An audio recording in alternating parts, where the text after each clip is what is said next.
Alhamdulillahi Rabbil Alamin. Asyhadu an la ilaha illallah wahdahu la syarika lah, al-malikul haqqul mubin. Wa asyhadu anna Muhammadan abduhu wa rasuluhu al-mab'utsu rahmatan lil alamin. Allahumma salli ala sayyidina Muhammadin wa ala alihi wa sahbihi ajma'in, amma ba'du. Fa ya ibadallah, usikum bitaqwallah. Faqala Allah ta'ala, ya ayyuhalladzina amanu taqullaha haqqa tuqatih wa la tamutunna illa wa antum muslimun.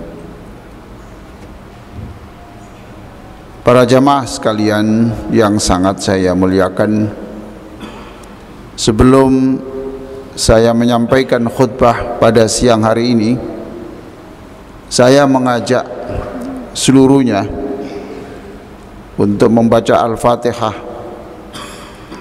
dengan harapan mudah-mudahan Allah memberikan kekuatan kepada saudara kita bangsa Palestina untuk menghadapi cobaan yang besar seperti yang dirasakan hari-hari ini. Mudah-mudahan segera menjadi negara merdeka. Yang kedua, Fatihah kita baca dengan harapan yang merintis masjid ini, yang mengembangkan masjid ini, yang menjadi donatur masjid ini, yang selalu datang ke masjid untuk mengisi kotak infak di masjid ini, mudah-mudahan diganti Allah dengan kesehatan, kesembuhan, dan rizki yang melimpah, umur panjang dan berkah, serta anak-anaknya menjadi anak yang soleh dan solehah. Al-Fatihah. A'udzu billahi minasyaitonir rajim. Bismillahirrahmanirrahim.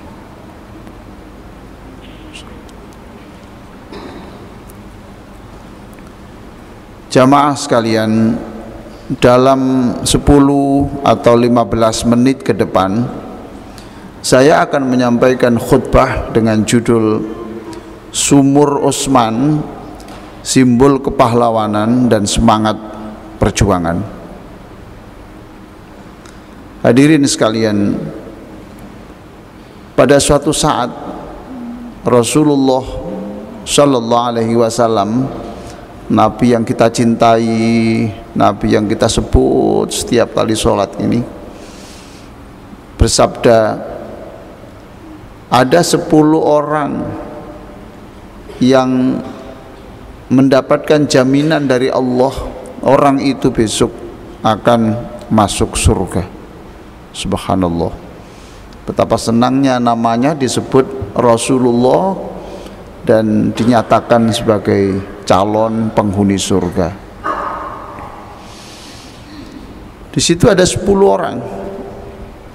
Namanya Abu Bakar As-Siddiq, kemudian Umar bin Khattab, sama-sama mertuanya Rasulullah sallallahu alaihi wasallam.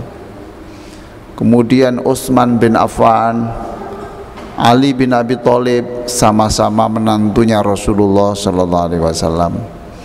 Kemudian Thalhah bin Ubaidillah, kemudian Zubair bin Awam, kemudian Sa'ad bin Abi Waqqas yang makamnya dipercaya dimakamkan di daratan Cina, kemudian Sa'id bin Zaid, Abdurrahman bin Auf, dan yang terakhir adalah Abu Ubaidah ibnul Jarrah. 10 orang. Saya membaca buku yang ditulis oleh Abdul Latif Ahmad Ashur. Apa yang saya sampaikan ini saya ambil dari buku itu sebagian, dan saya tambah dari data-data yang lain. Bukunya berjudul Al-Asharatul Mubasysyaruna bil Jannah, 10 orang yang dijamin masuk surga. Saya pelajari satu persatu riwayat hidup mereka ini. Riwayat hidup mereka ini saya pelajari. Di antara 10, semua 10 sahabat yang dijamin masuk surga itu, tidak ada satupun yang dijamin masuk surga karena zikirnya semata. Tidak ada. Tidak ada. Mereka dijamin masuk surga itu bisa karena hartanya, bisa karena keringat dan darahnya, bahkan ada yang double, ya darah, ya keringat, ya harta. 3 itu. Pada kesempatan ini saya tidak bercerita semuanya, tidak mungkin. Satu sahabat pun tidak mungkin, karena ceritanya sangat panjang. Saya akan mengambil satu situs, satu peninggalan yang itu menjadi simbol kedermawanan, simbol perjuangan, dan menyemangati kita untuk meneruskan perjuangan, yaitu Sumur Raumah namanya. Sumur Raumah itu sumur yang dibeli oleh Utsman bin Affan. Sumur itu kira-kira 3,5 km dari Masjid An-Nabawi dan 1 km dari Masjid Qiblatain. Mudah-mudahan seluruh yang hadir ini suatu saat bisa berkunjung ke masjid itu, ke Masjid Nabawi, ada ke Masjid Utsman bin Affan, ada di situ. Hadirin sekalian yang sangat saya muliakan, memang Utsman bin Affan itu kaya raya, kaya raya. Tidak ada yang bisa menyamai itu, bisa menandingi kecuali Abdurrahman bin Auf. Contoh kekayaannya hadirin sekalian, pada waktu perang Tabuk, Utsman menyerahkan, memilihkan 300 unta. 300 unta. Unta itu kira-kira harganya 40 juta lah sekarang ini. 40 juta. Itu yang sedang, kalau yang agak bagus 45 juta. Berarti itu seharga 1,2 miliar. Langsung ambil semuanya. Yang kedua dalam bentuk dinar. Itu 1000 dinar.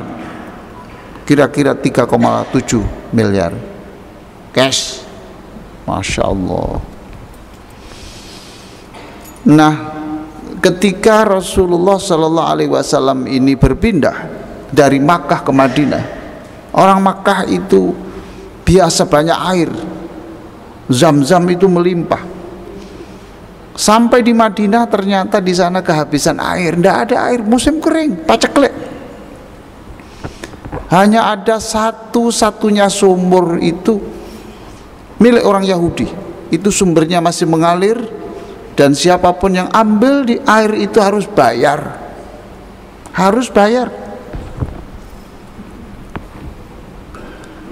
Rasulullah mengatakan, siapa di antara saudara-saudara ini yang bisa mengatasi kesulitan air ini, ya, saya doakan masuk surga. Utsman langsung tanggap, datang ke orang Yahudi itu, akan dibeli sumurnya. Orang Yahudi bilang, lah kalau saya jual kamu, saya makan apa? Penghasilan saya dari sini. Utsman tidak menyerah. Kalau begitu saya beli separuh. Maksudmu sumur dibeli separuh, maksudmu gimana? Maksud saya, hari Senin milik saya, hari Senin milikmu.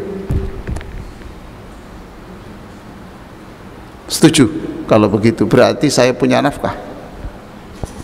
Dibeli Utsman hampir berapa miliar itu, dibeli separuh. Dan alhamdulillah para sahabat tidak sampai kehausan. Tapi Utsman mengatakan, seluruh orang-orang yang mengambil, siapapun yang mengambil air itu, muslim tidak muslim, gratis. Coba, gratis. Dan Utsman mengatakan, kalau hari itu hak milik saya, tolong ambil air yang banyak, karena besok bukan milik saya. Akhirnya hadirin sekalian, memang insting bisnisnya tinggi. Akhirnya betul, setiap hari yang itu jatahnya orang Yahudi, tidak ada orang beli.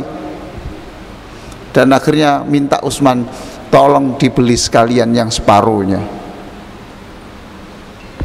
Hebat.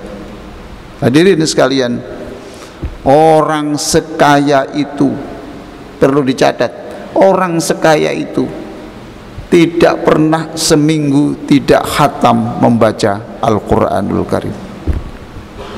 Bagaimana bisa menyatukan antara zikir dan memanage perusahaan sekian besar? Luar biasa. Hadirin sekalian yang sangat saya muliakan, sekarang di sekitar sumur itu, mudah-mudahan kita nanti semuanya bisa ke sana, amin ya. Ada sekitar 1.500 pohon kurma produktif, itu dikelola oleh Departemen Pertanian Arab Saudi. Di penghasilannya itu dimasukkan di rekening. Sampai hari ini ada rekening namanya Utsman bin Affan. 1.400 tahun Bapak sekalian. Saya tidak bisa membayangkan betapa senangnya Utsman hari ini. Sudah meninggal tapi tetap jalan pahala.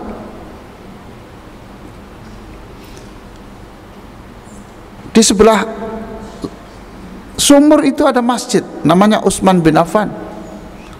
Ada hotel berbintang 5 yang namanya Utsman bin Affan.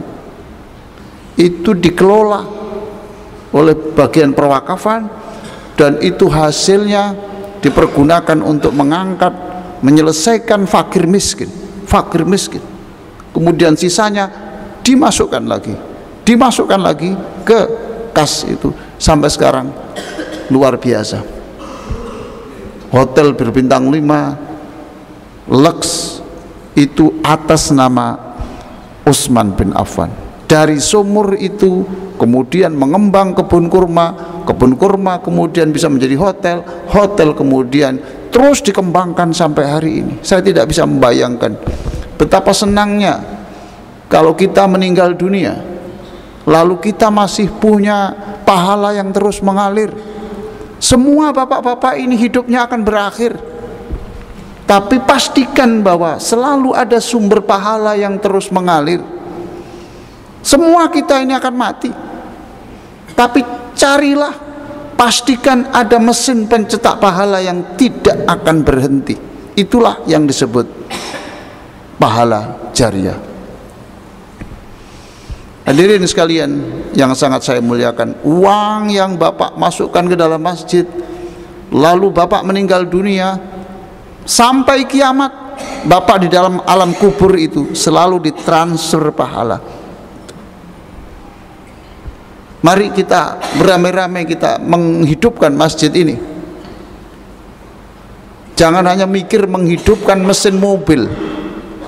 Mobil itu bisa berjalan kalau ada bahan bakarnya. Masjid ini juga tidak bisa berjalan kalau tidak ada sumber infaknya.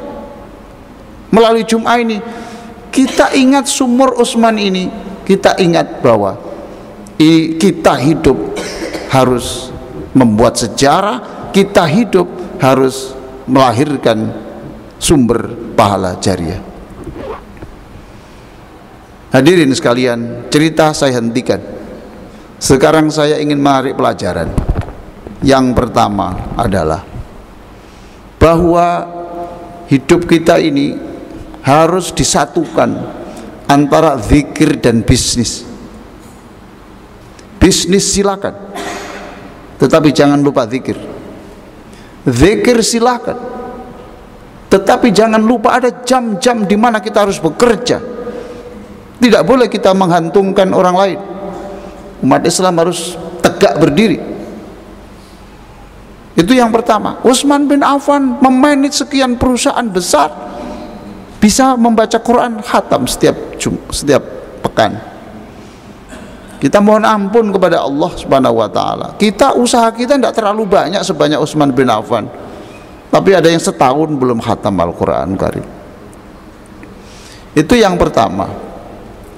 Yang kedua, sebagaimana saya katakan tadi, itu adalah bagaimana kita ini punya tabungan yang dimana setelah kita meninggal dunia, tabungan itu bisa menyelamatkan kita dari siksa kubur dan siksa neraka. Hadirin sekalian, bisa saja ketika meninggal orang ini masih pantas masuk neraka karena jumlah pahala dan dosanya itu tidak imbang. Tetapi dengan pahala yang terus mengalir itu bertambah dalam perjalanan waktu setahun 2 tahun, nasibnya orang ini berubah menjadi orang yang pantas masuk surga sebab timbangan kebaikannya sudah melampaui dosanya. Siapa yang harus kita selamatkan? Jangan hanya kita, orang tua kita harus kita selamatkan. Kasihan orang tua kita ketika membesarkan kita, ekonomi belum sejahtera seperti sekarang ini. Jangankan sampai berlebih, menyekolahkan kita saja itu harus menjual apa saja yang dimiliki. Sekarang saatnya kita harus menyelamatkan ibu kita, bapak kita. Kita sedekah, kita masukkan uang masjid ini ke tempat-tempat fasilitas umum atas nama almarhum ibunda dan bapak kita. Itu cara. Tidak cukup dengan istighfar memintakan ampun kepada Allah untuk orang tua kita, tidak, tapi ada bukti nyata supaya mereka punya sedekah jariah. Sekali lagi, hidup kita pasti berakhir, tapi pastikan ada sumber pahala yang terus mengalir. Kita semuanya pasti mati, bahkan sebagian sudah mati, meninggal dunia mendahului kita. Maka kita harus berusaha punya mesin pencetak pahala yang tak pernah berhenti. Demikian, mudah-mudahan khutbah ini bermanfaat. Aqulu qouli hadza wa astaghfirullah li wa lakum wastaghfiruh innahu huwal ghafurur rahim.